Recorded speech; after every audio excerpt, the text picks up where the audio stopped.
सरकारी प्राथमिक विद्यालय शिक्षक आम आज पंचम श्रेणी गणित बहिर वृत्त और या संबंधी तथ्य विषय तथ्य जान।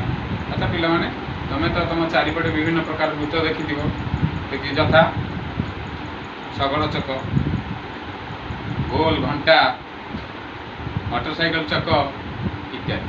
अच्छा पिला बर्तमान आस आम वृत्तटी केमती अंकन करा तुम गोटे सहज उपाय मुझे बताऊँगी।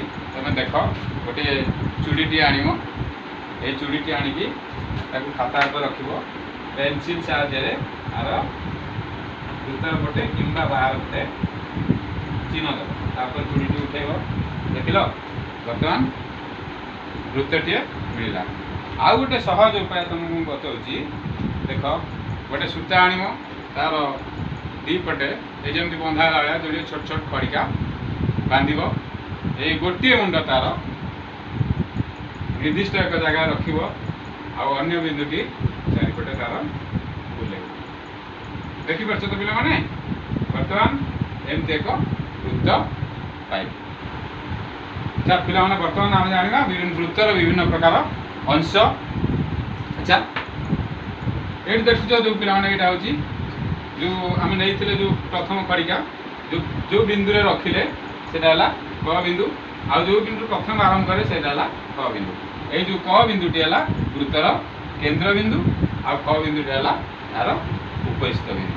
तो बर्तमान ये क बिंदु ठारू ख बिंदुर दूरता को आम कह वृत्तर व्यासार्ध।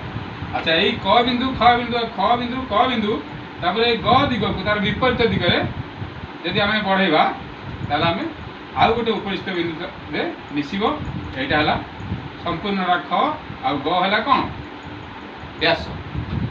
ये जो बिंदु देखुच पे ये सब वृत्तर उपरिस्थ बिंदु।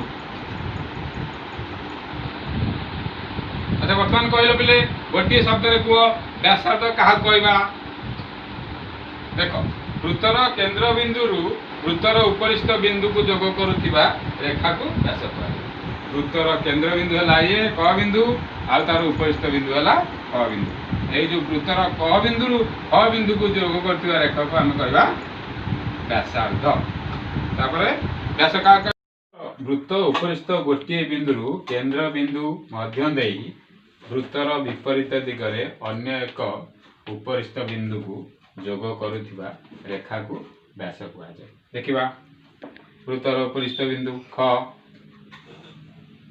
केंद्र बिंदु दे ख दिगरे गति करी ख उपरिस्थ बिंदु को जोग कला आम संपूर्ण रेखाखंड को कहवा आम कौन व्यास।